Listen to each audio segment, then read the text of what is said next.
High नमस्ते and welcome back to my channel. आज चाहिँ म छिटो र झटपट बन्ने प्यानकेकको रेसिपी लिएर आएकी छु। त्यसको लागि थोरै मैदा लिए, त्यसै गरी थोरै सुजी पनि लिए, थोरै बेकिङ सोडा पनि राखेँ। त्यसपछि यसलाई मिक्स गरेँ। त्यसै गरी एउटा अन्डालाई पनि राखेर मिक्स गरेँ।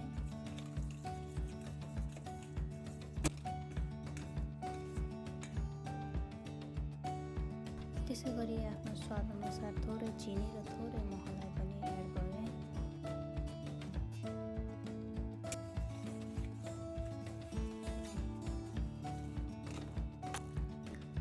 थोरै पानीलाई पनि राखेर यसलाई मजाले घोलेँ। अब चाहिँ प्यानकेकको लागि ब्याटर पनि रेडी भयो। तावामा थोरै घिउ राखेर यसलाई तातिसकेपछि अघि बनेको ब्याटरलाई थोरै गरेर राखेँ र यसलाई एकछिन छोपिदिएँ।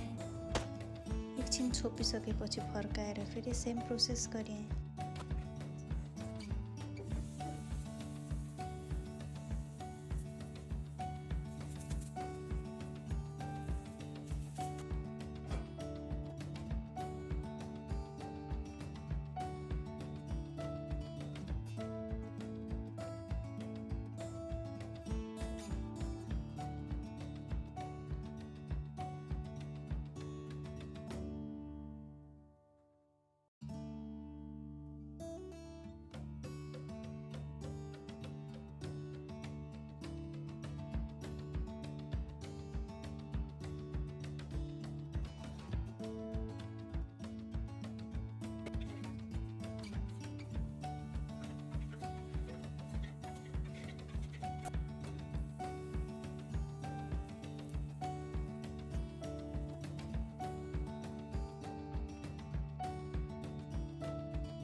वाउ, मेरो प्यानकेक पनि रेडी भयो।